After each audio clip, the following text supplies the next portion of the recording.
Good content, bad content. All right, let's check everybody, this. welcome Keith Rabois. back to the #1 podcast in the world, the All In Podcast. With me again today, Chamath Palihapitiya, your chairman dictator. How you doing, brother? How you feeling? Doing great. Fresh off the holiday Dude, Keith spectacular. Rabois is married to Jacob Hellberg, like homo. Keith Rabois is a gay guy that Nick's talking about. Good times. great. And then, Nick has called this, dude. Nick is the only one, which is very impressive because he's not in technology. He's the only one that's actually paid attention to the connection. getting ready for a little ski. You and I will be doing a little skiing together with Friedberg. That'll be quite nice. I'm gonna change the title. Freeberg, I don't think you've skied with me and Jason. Jason is an excellent skier. I mean, I've heard. his form Have is I skied with beautiful. you, Jason? I don't think I have. His brother No, is no. excellent too. They're both Josh, like, Dude, what is Black this? Bomber is good, yeah. yeah. Shout out to Josh, the Black Bomber. It's going to be Jason's fun. got We're gonna those ski as a hips. group. He's got skiing hips. They kind of shift Yes. left, right, left, Childbearing. right. Yeah. Childbearing. It's hips. kind of Yeah. like when I The went to hips the are Tom. wider than the New shoulders. title. It reminds me of I went to the Tom Ford when I went to Tom Ford to get my suit. I'll do that in just a second. But with us again, of course, your cackling sultan of science, Freeberg. How are you doing? Have you guys seen that clip of the guy with the fake bum that runs around the city? Yes, with security guards. It's like some sort of a crypto put on or something. It's hilarious. This guy's got the giant. This is what people find funny, by the way. This is unironic. They're not joking. They're not even joking about that.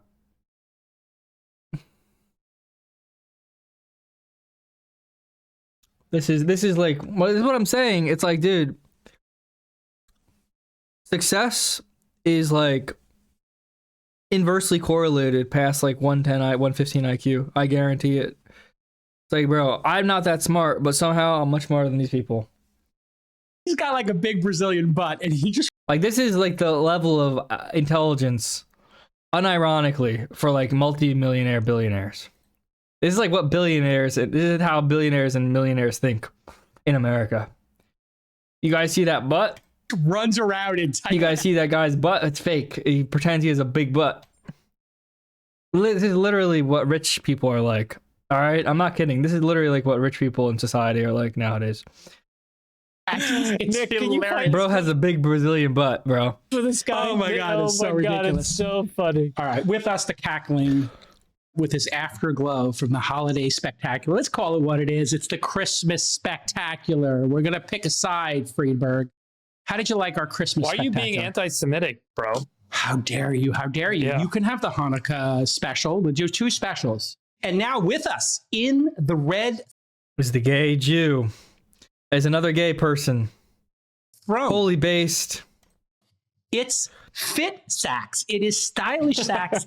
It is goes to work every day in Venture Sacks. His name is Keith Rabois. How are you, my brother? He's a homosexual. Oh. Dude, it's crazy. This is literally, like, think about that. This is what society selects for rich, by the way. Like, for people to, for people who, succeed in society to an extreme level. There's a phrase, pigs get slaughtered, and I think it actually applies to the people in society who are pigs, who pig out on, like, and rich, or get really, really rich nowadays. They're pigs. They're pigs, and they do get slaughtered. Not because of being pigs, like, in terms of money-wise, just because the only people who are pigs in society are literally just like these people, and they all get slaughtered because they're morons. They're welcome. Great, Jason. Thanks. This is what high status people are like. It's great. Being This is what elite human capital is. more fit and more fashionable than socks is a pretty low bar. Yes. So Yeah. About you can Pigs get fed, hogs get slaughtered, yeah. PBF made a fuck ton of money selling his insurance and literally scamming people. Who's PBF? And as we love about you, you've got a little American exceptionalism, supremacy, dare I say. You don't F with dictators. that's true. You don't F with them. Yeah, I don't Yeah. really love dictators. They're not good for society. They're not good for America. Mm. But, it's not always America's job to fix all of that. All right. Well, What listen. about running companies? Should company CEOs be dictators?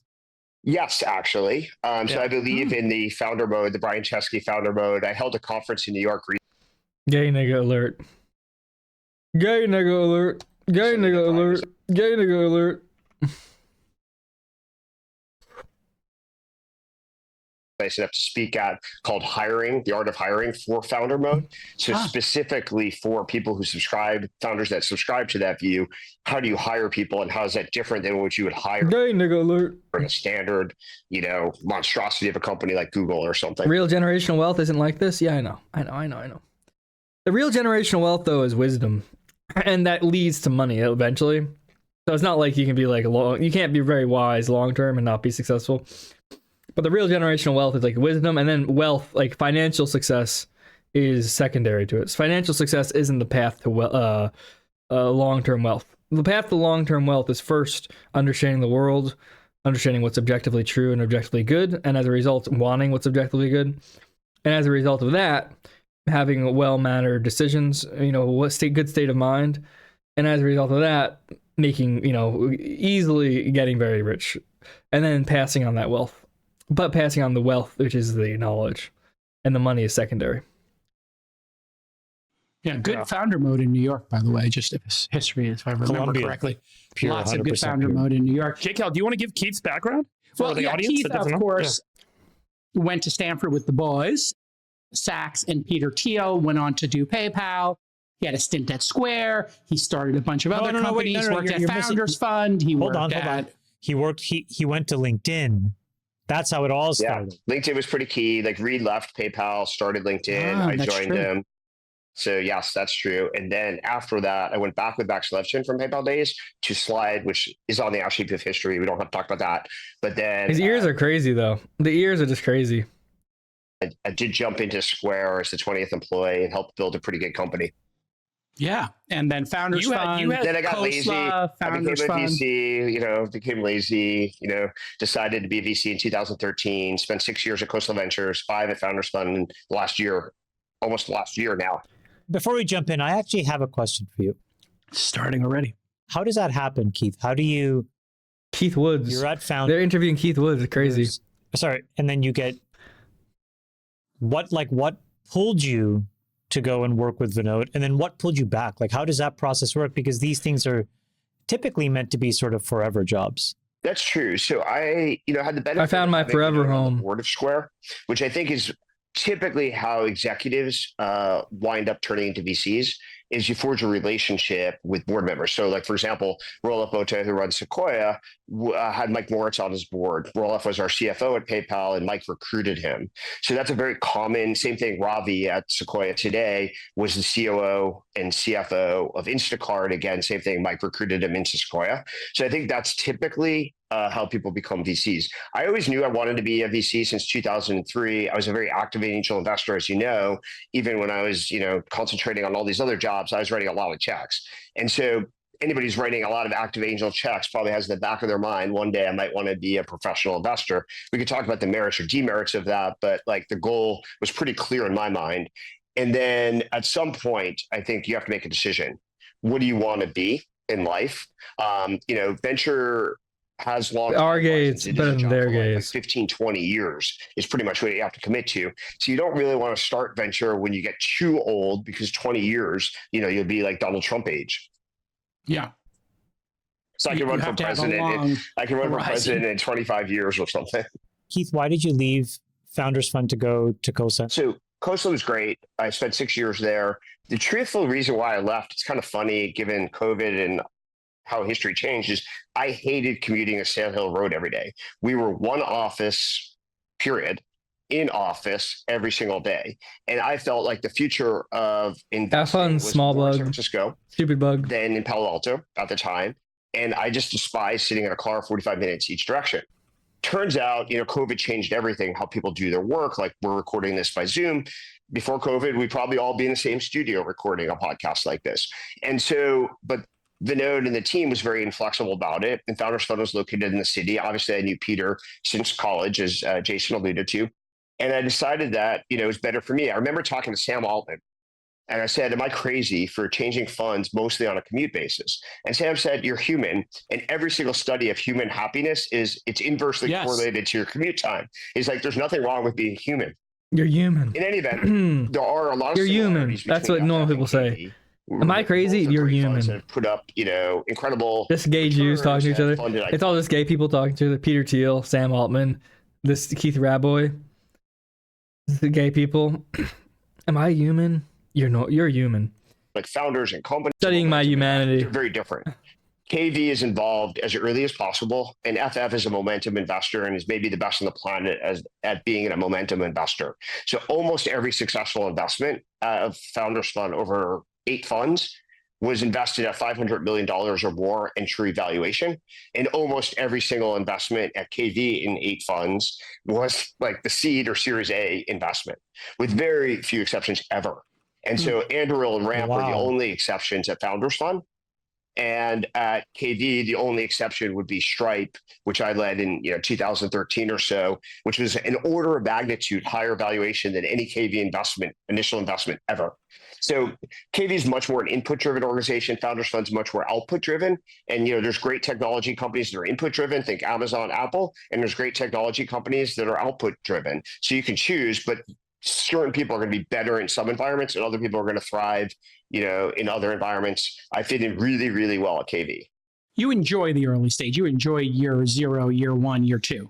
Right? Well, I'm very good at it. I think I prefer to invest as early as possible on a keynote deck only. Like if I meet a founder and there's a keynote deck, there's no product, there's no metrics, that's my sweet spot. Because I also know nobody else in venture is good at that. Nobody else is still active in venture. What's the secret? What's the secret from a keynote to a check? It comes down to founder assessment. At the end of the day, the only data point is this founder capable of building an iconic company, period. And I prefer to compete when there's no metrics, because all the metrics are going to do is confuse you. That said, there's a lot of investors who are very good I like that. monsters. I like that. I'm not going to lie. I like this Keith Rabois guy. The more I watch, the more I like this guy. Product metrics, financial Kino metrics. And so I have to compete with people who are pretty good at what they do. This guy's Kino. As early as possible. And then secondly, I like company building. Like I think part of my role is to help the founder increase the amplitude or probability of success. And I enjoy that. At FF, that's very controversial. Yeah. Right. Yeah. The founder reigns supreme and everybody else is there to get out of the way. Right. Yeah. I've had both KV and FF as investors, lead investors in both Climate and at Ohalo now. So I know both firms really well. And it's really, people always ask me about the difference between the two. That's always what I get to. It's like Founders Fund, they have this kind of mantra. They find great founders and just get out of the way, let them run. And they don't want to be helpful. That's not their objective. They feel like if they have to be helpful, it's not the kind of founder. I mean, Keith, obviously speaking outside of yourself. And then at Khosla, as you know, Vinod has been extremely, and the whole team there, especially Climate, and have always been extremely helpful. So adding board members, introducing commercial partners, being like very traditionally proactive, participatory VCs on the board, very different, both very valuable. When I had a board issue at Founders Fund, and there were some board members that did not like my strategy, had issues with what I was doing with the company at Climate Corp at the time, Founders Fund actually stepped up and protected me. And they got the rest of the board together to protect me in a way that was like actually at a very kind of crucial moment for the business. Like a battered woman's shelter. Result, we had a massive exit within a year. I saw Brian Singerman is leaving. So does anybody know which ambassadorship he's taking? I mean, the timing's a little interesting, is it not? I don't know. He's got to compete with our friend Kenny Howery. Yeah, Ken Howery. Where is he off to next? hopefully some great destination. Dude, there's no content here. Exactly. All crash. Yeah, something warm this time. Okay, Sweden's a little bit much. I'll send them my wish list for you. Yeah, let's go. Like maybe, is there like a Turks and Caicos or something? What about an embassy tour? We should do an embassy tour this year. Yeah, St. Bart's. Do they have an embassy there? St. Bart's. Yeah, that's a great idea. They don't, unfortunately. It's a French protectorate, but. Dude. Well, you know what? Everything's on the table now. We could make them the 51st, 2nd, 3rd, or 4th state. I mean, we're in the game right now. Canada's coming on board. Yep. Keith, did you not want to roll in the administration yourself? No, the thinking, I love politics. If you follow my Twitter feed, I pay a lot of attention. I used to be involved in politics before I got into tech. However, what I realized about where I am in my career. It's an inside joke. It's so gay, dude. Doing what I do, I'm never going to come back. Like technology is rapidly emerging. We're going to talk about all the latest developments this week. Like you can't take your foot off the gas in the network building parts of venture for 2 to 5 years and come back when you're like 50 years old. And so I felt like I'm not ready to give up on venture. That's true, I'm at the Wipe. prime of my You are venture right. career. I'm only 12 years in, actually, Chamath. So I figure 5-10 more years Yeah. like is the sweet spot. And so I'd like to see the companies that I was involved in grow up, become public companies, et cetera. And I didn't feel like I could ever come back if I quit. At some point, would I like to get involved in politics? Probably yes, but it's a decade out. Well, the household's involved. Big announcement. Your husband, Jacob, is joining the administration. Maybe you can tell us a little bit about that. Our gays are better than their gays. Very proud of that. Yeah, it's very, extremely exciting. Our gays are better. For the country. Our gay W. Which is he's going to be the Our gays are chief winning. economic officer really for the country. Our His gays are job winning. is to build foreign policy from the business standpoint, which if you think about it, what's the foundation of power in the world? It's economic success. Why did the United States win World War II? Our gays are hotter. Our gays are smarter. Our gays are better. Germany plus Russia plus Japan. We could build more tanks, blah, blah, blah, blah, et cetera. And so the economic engine is critical to this administration. Obviously, Trump understands that. We had a great 3 years under his first administration, as he likes to say, best economy ever before COVID, which may be true. And we need to rebuild American strength. And Jacob's job is to export that, philosophy. And sometimes you can build economic strength through Our guys have bigger through butts. foreign affairs. Our gays So have that's bigger his main butts. job is Bigger to Brazilian be butt lifts. The He's the primary point Our person, BBLs are better. Undersecretary of economic affairs. Our gays have better The BBLs. Democrats and the woke people added a bunch of other things to the title. It used to be just Undersecretary of State for Economic Affairs, and they added like a environment and all these politically correct things. So hopefully they'll subtract all that stuff and just go back to Undersecretary of State for Economic Affairs. Our gays don't care about political correctness. And interestingly, what's turning out to be interesting as Trump assembles this group, I'd love to get the panel's thoughts on it, is Like the not Avengers. everything's the same. Jacob's position on TikTok, which we'll get to in this show, very different than some other people in the administration, and even Trump himself flip-flopped a little bit on that. So what are your thoughts as we get started here just on that assembly of people, including Sachs, obviously, who couldn't be here this week, but will be on future episodes. There's your announcement, folks. What are your thoughts on that, the sort of diversity in opinion in the administration and how that all sorts out? Badass. Thank I you. should talk to Dad before announcing the Commodore. He'll be convinced when he reads about it in the Times, okay? Well, You create your own reality. it's not that easy. Truth is a malleable thing. But These are too tight, I think. all right. Well, You have I'm kind of a sorry. big ass. You know that? You got to work on that. We try something else. My dad is tough, Roy. He's very tough. Well, that's why you got to spread the news like it's already happening. No, you can't push him around very easily. Fine. Okay, fine. Then, what? Let him push you around. Is that what you want? This will be, No, I don't. look, This is a good movie. very, very fine fabric, Brioni, What is that, merino wool? Looks expensive. How much is this? $1,100. Okay, that's. Okay, we'll take it. And matching shirt and tie. I can't pay for Forget it, okay? Forget it. Listen, here. Help me with this. Let's see. Oh, I don't need your money. huh? You pay me back with your friendship, okay? Quid pro quo. You be a friend to me, I'll be a friend to you. Okay, that's... Out. 'Cause some W gauge you. Exciting. Yeah. I think it's very obvious watching from afar that the way Trump makes decision is he likes to ask a lot of people a lot of different questions, and then he makes the decision. That's why he's, to some people, the media enemies, very unpredictable. Is he doesn't just take one source of input, and so you can never totally predict the output. But he arrays an interesting cast of characters and listens to them. Like, so, for example, I haven't spent that much time with him, but insofar as I have, he would go around the room and ask every single person at dinner, what's your view on X? And literally go around the room of 28 people and listen to every single person. So I think that's how he makes decisions. X being a topic, not the website X. Not X. Yeah, everybody knows what his Oh my opinion on God, X is. friend. I think he likes X. Chamath, any thoughts on this, the wider team as we see it get assembled? We obviously don't have Sachs here. He joined the team. The gay What's your Avengers. thoughts on the collection of characters and Is Steve Franson worth listening to? I don't think so. I don't. Well, about what? I really don't think so. executives? Here's an interesting tweet that I saw. Nick, can you just share it with the guys? Oh, net worth of each one. Now, the reason why it was interesting to me was not the net worth per se, but I think this Branson is the first Moggs, you time little that bro. I can remember Hey, in modern history, at least, that I've been in the United States and following US politics where such an enormous number of business people have been motivated to come and work inside of the administration. And I think that it creates this very interesting contrast and compare. I think that the Democrats... I like how the Middle East advisor's name is Mossad. ...assembled a group of people like this, even though the Democratic Party has a version of this chart that they could have made. There's a lot of extremely talented business people that support the Democratic Party. The problem is that they believe it's deeply unfashionable to get strong, competent business people to take a pause in their business career and come work in government. And you almost look down on people that are successful. Whereas the Republican alternative here, if it creates a movement, so to speak, so that subsequent presidents tap folks on the shoulder, I think we'll be much better off.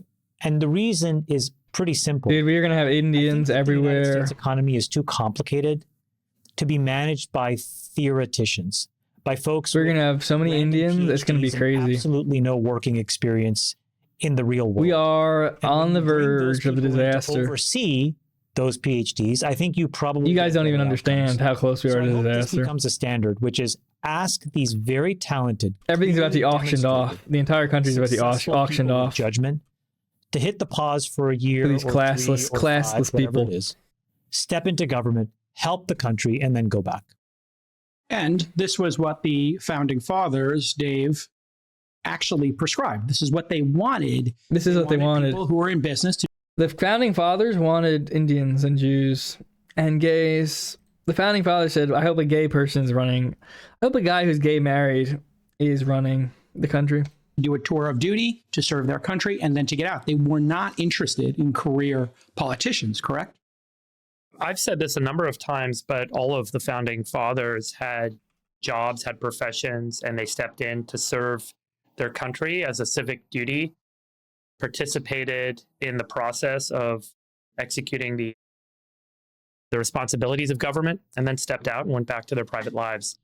I think it is such a more powerful model for government than people who choose to be politicians, to represent people as a living, because it creates extraordinarily nasty incentive structures if that's the model, which is, for example, to curry favor with private industry participants and then go cash that favor in after you leave. And I think that this alternative where you have people who are, everyone looks and that's at not going to happen. Billionaires and so on, they're actually, because they're independently wealthy and they have enough money than they'll ever spend. I think Larry Page once said, this is literally just like ruled by oligarch, ruled by like dictator, ruled by rich people.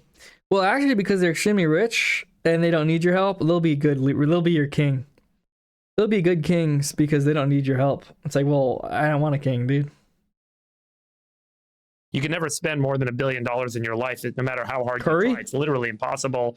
People think like, oh, you could spend all that money. Actually, when you buy stuff, most of the stuff you buy are capital assets that you end up selling later. It's very hard to spend at that level.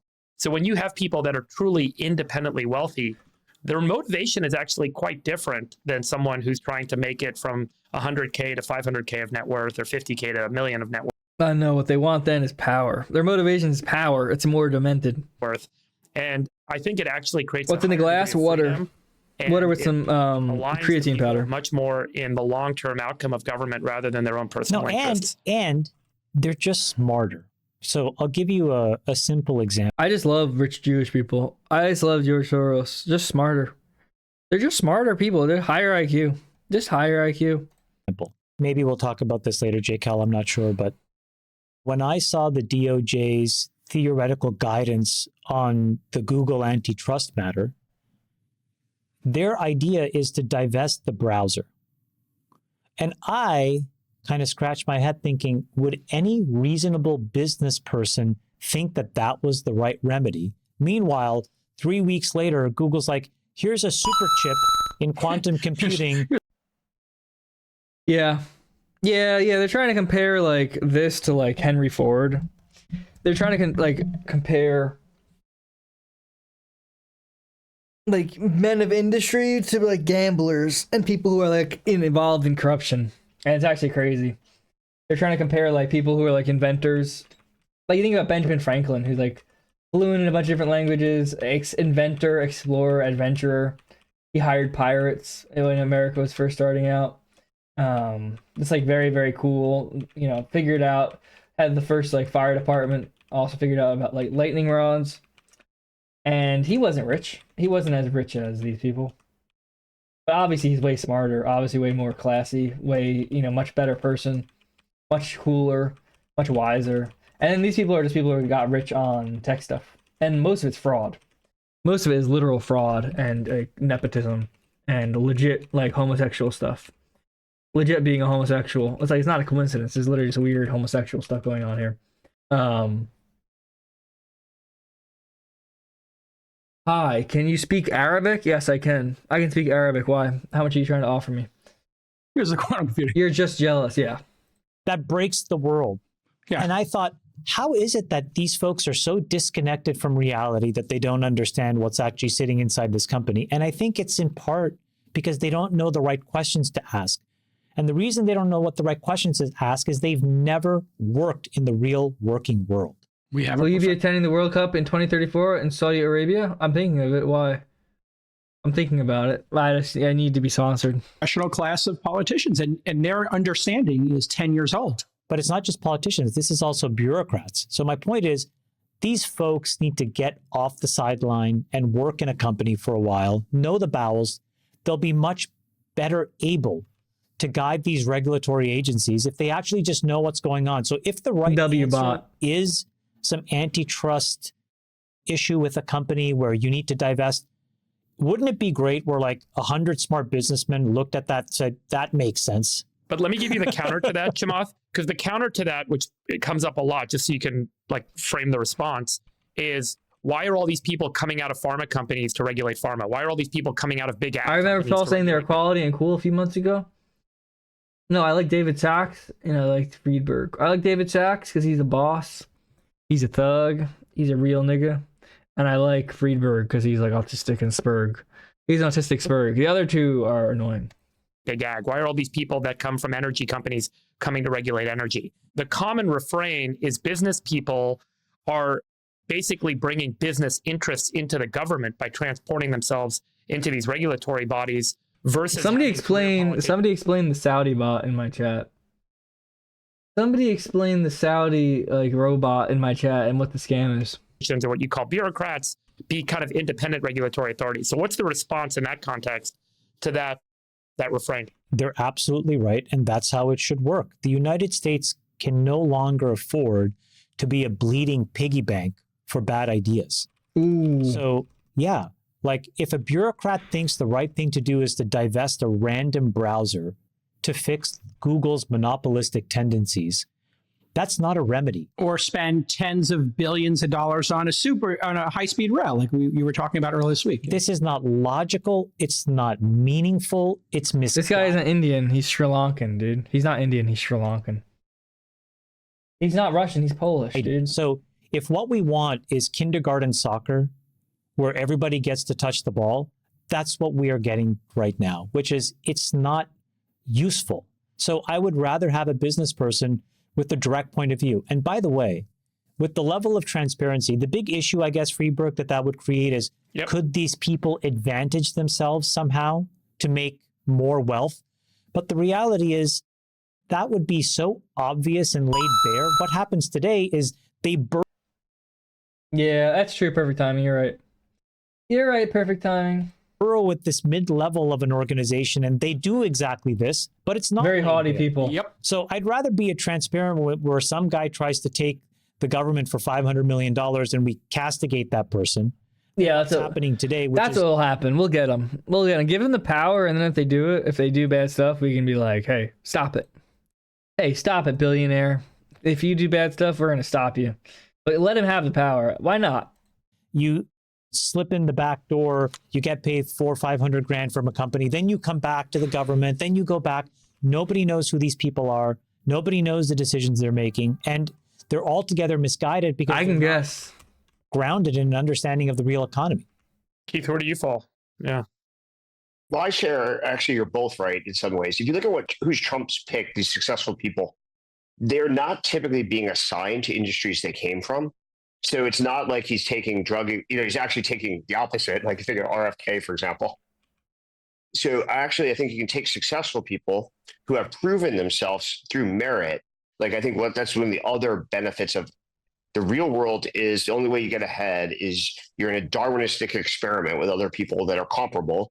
And to be successful, you have to outthink, outwork, etc. And that shows up. Dude, very odd. It's like, I don't know, whatever. Ultimately in promotions. It's not worth even arguing about. Worth and various other metrics. This has 94,000 views. I think we want a society where we aspire for our kids to be successful. We want to emulate successful people. That will yield more success. Like having Elon involved in the government will yield more success than, if you penalize successful people, you stigmatize it, you get less of it. So I think if you transplant successful people into industries that they're not from and that they have no interest in going to after the government, you might get the best of both worlds. Because I can see some of the critiques of, you're regulating, your friends' companies and you're going to make money later. That said, most of Trump's people are not going to do that. You can also pass laws like, you can't lobby, you can't work for X years after. There's also this great data point. I think it's in the last 60 years, Trump is the only president whose net worth went down after office. Every other president that, took a relatively modest net worth or mediocre net worth and turned it into the stratosphere. So you think about the president as the, signature example. It's great that Trump is setting the opposite illustration. Well, we've discussed this on the other pod, Keith, a couple of times, which is domain expertise can be an ankle for a founder. You got a founding team that works in the hotel business. They're going to look at something like Airbnb and say, this will never work. You got somebody who worked in transportation. They're going to look at Uber and say, that'll never work. They'll look at PayPal if they worked in finance. And they did say to you and the team, that's never going to work. Yeah, I think it's critical in venture to not really fall for that trap. I always mention that I don't like people with expertise typically as founders. I think, and when I call due diligence or call experts, I only ask one question, which is, what is metaphysically impossible about this working? Like, is there a law of physics that I don't understand that makes this actually impossible? And if they can't isolate a very specific principle, genius fact that makes it actually impossible, then genius. I just ignore everything they say and write a check. Yeah, because it's just all vibes and opinions, et cetera. So, well, they're experts in a prior world, right? They've learned why not. And this is actually to combine a couple topics here. The reason why Trump is so effective. So the most interesting question to me over the last year was, how is this guy who everybody in the media and everybody in the legal groups of various things is trying to attack and hate, and all these people publish these books? Why is he on the precipice of being elected president of the United States twice? You must have a superpower or two. Most people do not get elected president of the United States twice. And most of the people who are attacked by everybody who has power in the establishment definitely do not get elected president twice. So when it came down to, and I interviewed a lot of people who are critics of him, but knew him well, like ex-cabinet people that don't like him, it comes down to, he just asks a lot of why. Like, why do we do this? Why do we have to do it this way? Why have we done it this way? And it turns out in politics and in DC, most of the answers are pretty mediocre or weak or poor or haven't been rethought for 20, 30, 40, 50, 60, 70 years. And so he just constantly dives in and says, why? And that's actually what predicts success for founders, is in a domain they don't know anything about. They're just like, why? Why do we take these hotel things for granted in the Airbnb case? Why should they be so expensive? Why should scarcity, prevail in New York for 4 months of the year, et cetera, et cetera? All right, let's get to our docket. We got a ton of stuff to get to. Google's what are we up to? Quantum chip is super impressive. The quantum math. Quantum math. Talking about that on the group chat on Monday. Google announced its latest quantum chip. It's called Willow. Here's the chip if you haven't seen it. It's beautiful. It was fabricated in Google's new chip plant in Santa Barbara. They started this project back in 2012, their quantum computing project, and the headline basically is Willow performed a standard benchmark computation in under 5 minutes that would have taken today's fastest supercomputers. It's not real, dude. I'm sorry. It's a scam. It's a scam, dude. 10 septillion years, or 10 to the 25th power, which is billions of times older than the universe. If you don't know what quantum computing is, Freeberg will expand on it, but basically, computers are binary. You've heard this before, 1 and zeros. Quantums use qubits. Those are 0, 1, or both at the same time. And Google got a 5% pop. They're up 13% in the last 5 days. probably on the other news that Gemini 2.0 is out as well, which is unbelievable. I've been playing with it. What do you think, Friedberg, of this big announcement? Google's announcement is a paper published in Nature that follows a preprint they actually put out in August. So this news has been out for a little bit. There's obviously a press cycle this week around it to kind of make a big thing about it. But it is a very kind of important milestone in the evolution of. No, quantum computers will never be real, dude. Quantum computers, they'll never be common. They'll never be real. It's not a real thing. It's not a real thing. It's a scam. It's a big fundraising scam. Of quantum computing. So do you want me to kind of talk about quantum computing again? I think we've talked about this in the past. I mean, maybe a brief primer for people, but like, what does this mean practically? I think what people want to know is, when did these things actually have an impact in the way, say, NVIDIA's GPUs have had? Yeah. The big breakthrough here is that the whole basis of a quantum computer is called a qubit or a quantum bit. It's radically different than a bit, a binary digit.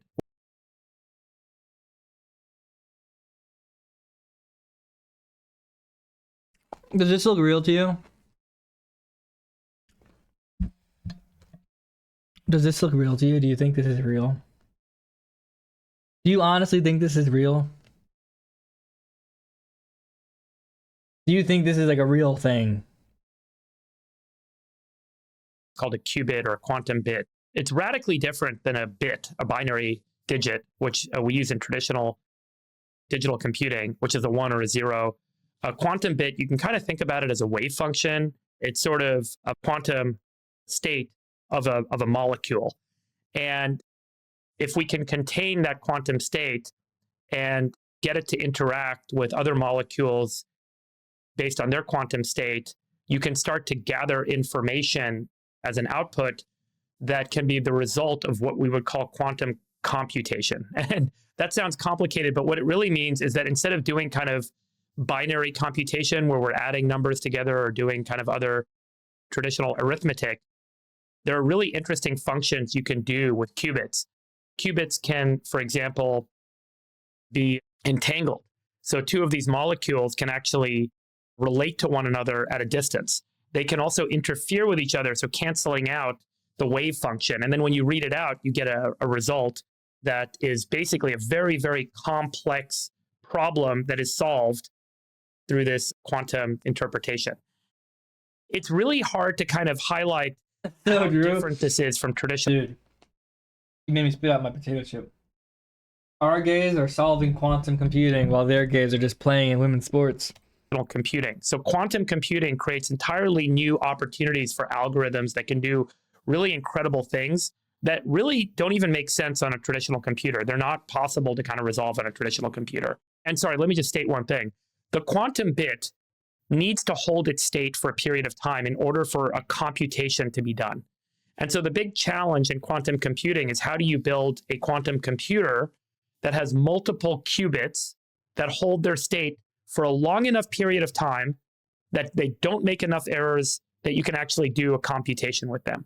So what Google was able to demonstrate here is they created these, call it logical qubits. So they put several qubits together, and by putting several qubits together, they were able to kind of have an algorithm that sits on top of it that figures out, hey, this group of physical qubits is now one logical qubit, and they balance the results. It's called error correction, and it's BS. It's called error correction, and it's BS. And it's basically like, imagine you know the answer, right? What's 5 plus 4, right? It's 9, right? You know the answer. And then you put it into the quantum computer says 19. And then you have error correction that says, well, if it's anywhere from negative 100 to plus 100, autocorrect it to 19. Autocorrect it to whatever the answer is. Wait a second. It worked. With some error correction, now our quantum computer has magically calculated. It's all this. It's a scam. It's a scam. It's a scam. It's a scam. It's a scam. It's a scam. Of each one of them. So each one of them has some error. And as they put more of these together, what they were able to demonstrate for the first time ever is that the error went down. So when they did a 3x3 qubit structure, the error was higher than when they went to 5x5, and then they went to 7x7, and the error rate kept going down and down and down. So this is an important milestone because now it means that they have the technical architecture to build a chip or a computer using multiple qubits that can all kind of interact with each other with a low enough fault tolerance or low enough error rate that they can start to do these quantum calculations. This is a big area of opportunity. One of the very interesting areas that a lot of people are talking about is in cryptography. So there's an algorithm by a professor who was at MIT for many years named Shor. It's called Shor's algorithm. And in 1994, 1995, I think, around that time, he basically came up with this idea that you could use a quantum computer to factor numbers almost instantly. And all modern encryption standards, so all of the RSA standards, everything that Bitcoin's blockchain is built on, all of our browsers, all server technology, all computer security technology is built on algorithms that are based on number factorization. So if you can factor a very large number, a number that's 256 digits long, theoretically, you could break a code. And it's really impossible to do that with traditional computers at the scale that we operate our encryption standards at today. But a quantum computer can do it in seconds or minutes. And that's based on Shor's algorithm. And if you want, there's some great YouTube videos that describe Shor's algorithm and how it works, but it's like mind-blowing when you look at it. It's like this really like non-intuitive but simple set of steps that when you put them together on a quantum computer, it's like this thing can instantly figure out all the factors and then you can break a code. One of the things that this highlights is that in a couple of years, theoretically, if Google continues on this track and now they build a large-scale qubit computer, they theoretically would be in a position to start to run some of these quantum algorithms like Shor's algorithm.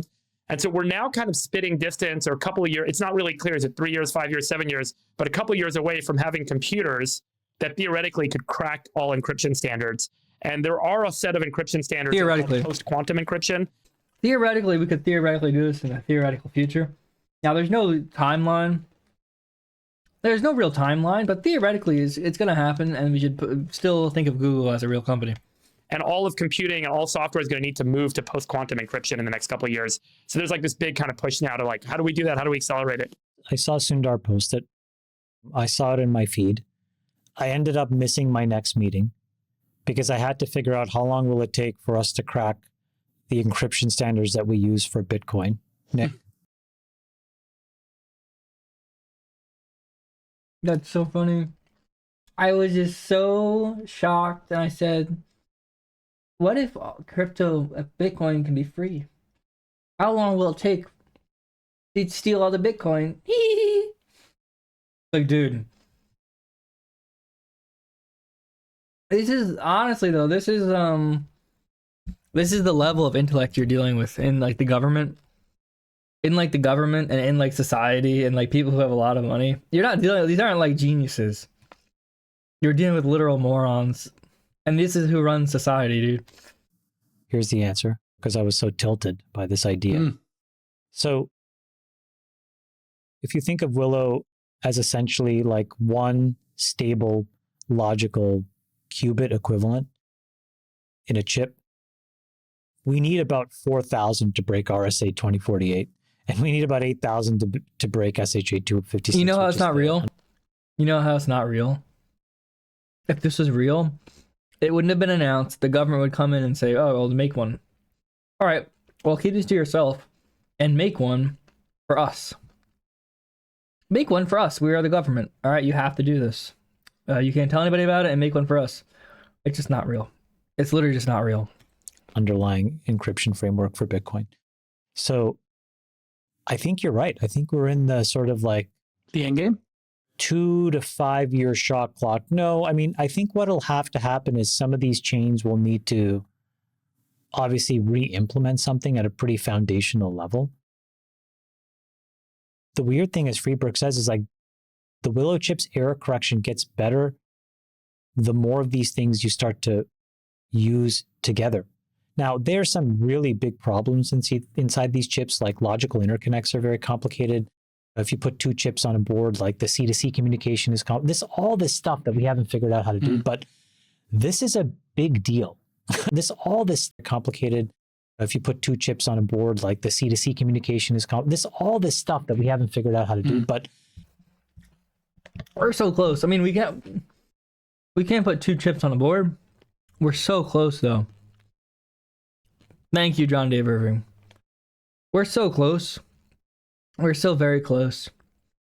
But we can't go there yet. But we're very close. Urbit will be on quantum. Imagine quantum Urbit.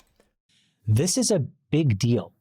And I was really like, oh my God, what's going on here? Other projects at Google are finally landing. You have It's Waymo, really incredible. and you have this now. I mean, Project Loon might be gone, but I think those projects, we're going to see a couple of them change the world. Yeah. Just to give you a sense on the numbers, like Google's target for fault tolerance on a quantum chip to make it logically useful is 1 × 10⁻⁶.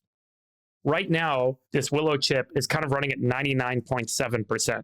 So it's still a few orders of magnitude away. They have a long way to go in getting the fault tolerance We're so close, though.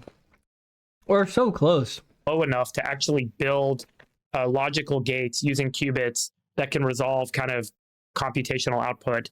And so there's still a build cycle ahead, and that pathway is a little bit unclear. But what they've shown is this almost feels like the Shockley transistor moment. It's like, here's this exactly right. Here's this transistor. Now everyone's like, You have a lossy transistor, and then you'll figure out p-n junctions. You'll figure out all of these ways of just like getting the error correction down. But by the way, this reinforces what you said before, which is it's hard. Yeah, what happens when they break? In 2 years, AES will be broken, and my Urbit Stars communications will be decrypted. Yeah, what happens when the quantum computers come out and they hack Urbit, and all the child porn gets decoded, and all the child porn being shared on Urbit is decoded. For an outsider like us to comprehend what's really happening inside of Google, because the business they've built was able to fund this. I mean, and I went down a rabbit hole because I'd never heard of who this guy was that runs this Helmut Nevin. he's in Santa Barbara. They have a whole team in Santa Barbara. They've been running for like 10 years. He has his own law, Nevin's law. And then I went down the rabbit hole of that. But what's amazing is, so valuable for humanity, Google had the money to fund him for the last 12 years. Exactly.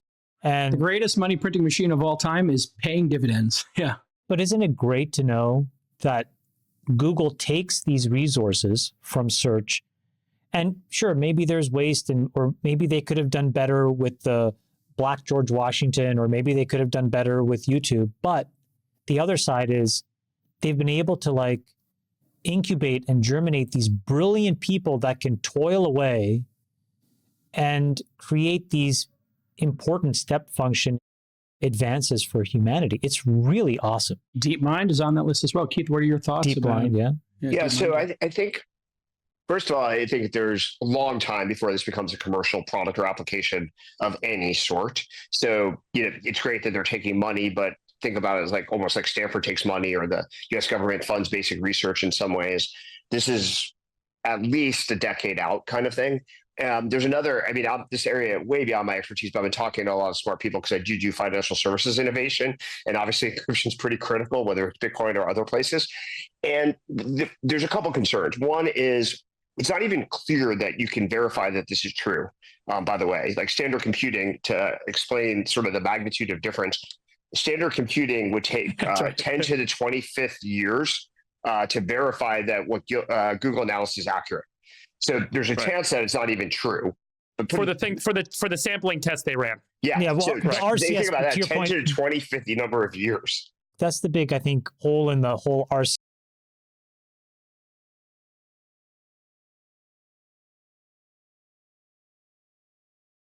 benchmark that they use, that it only is, it's a framework that only a quantum computer could theoretically even So how do you provide a know the answer's solution. correct? Is I guess the And then- question. okay, If yeah, it then to takes be that long to solve. And then to be practical, like, so assuming you solve all this and it's accurate and blah, blah, blah, you make it fast. Second, then there is the post-quantum computing encryption, which, a lot of people, a lot of important things have switched over to. So you have historical communications that were encrypted under an old paradigm that would be vulnerable. And, every year that goes by, like the embarrassment level or the threatening level of old historical communications will probably has some decay function or some half-life. So if it takes another 10 years, communications that were drafted 20 years ago, yeah, there'll be some embarrassing things and blah, blah, blah, blah. But the more time it takes, the more safe, sort of private communications and exchanges will be. So I think that's positive. Third is, there's a question of order of magnitude here. You mentioned you need like 3 orders of magnitude sort of improvement. is each step function, incrementally easier and faster, or is each step function, 10 years? And I don't know that anybody knows the answer to that. That's right. That's right. Why is there the Saudi girl? Why is there a Saudi Arabian girl in my chat? Why is she flirting? Why is she flirting with Gambling Steve? Why is there a Saudi girl in my chat? And why is she flirting with Saudi Cheese? Or not Saudi Cheese, Gambling Steve. Work here to Saudi Cheese, that's funny. to be So done. Keith, you're not buying any quantum computing stock yet? Not yet. We have looked at KB, talk about like technology forward, VCs. Over the years, I've sat through partner presentations and we've never really pulled the trigger. There's other reasons, like including like, even if you have quantum computing. I have a big fan base in Saudi Arabia. A lot of people in Saudi Arabia like me, actually.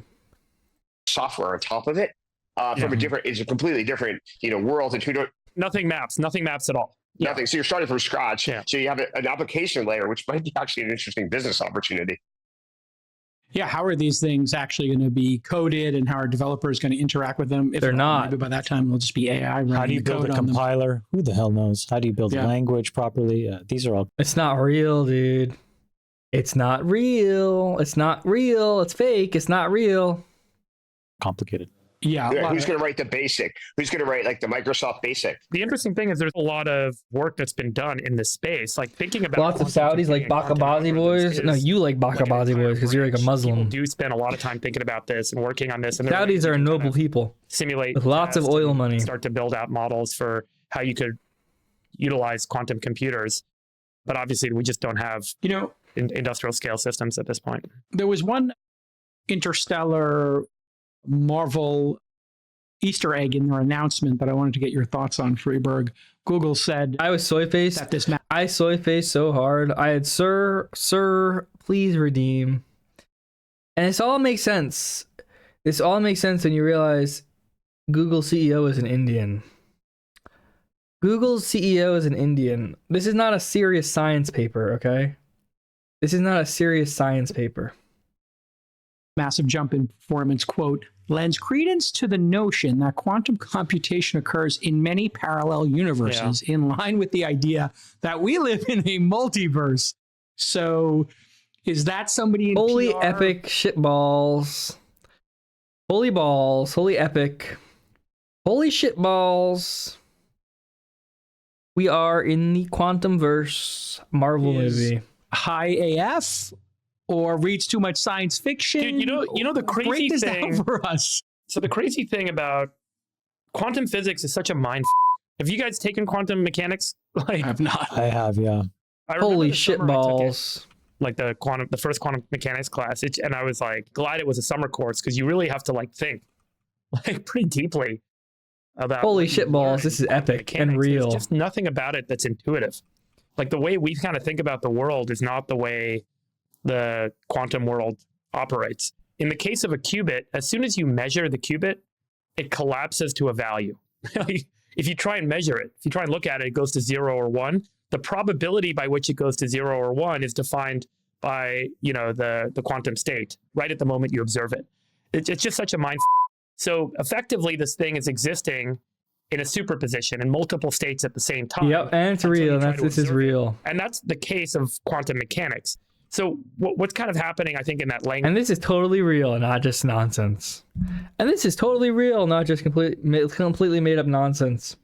Which JCal is nothing novel was kind of discovered or represented. That's just quantum mechanics. It's a mind.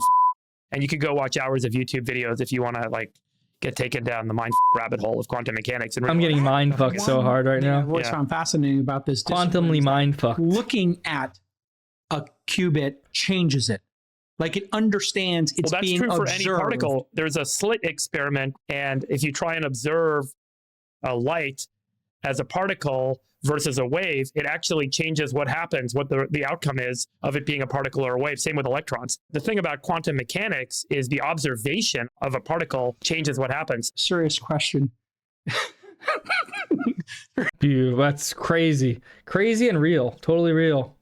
This question, Here it Freeberg. comes. Here it comes. Buckle in, Freeberg. When you look at the quantum bit, Buckle in.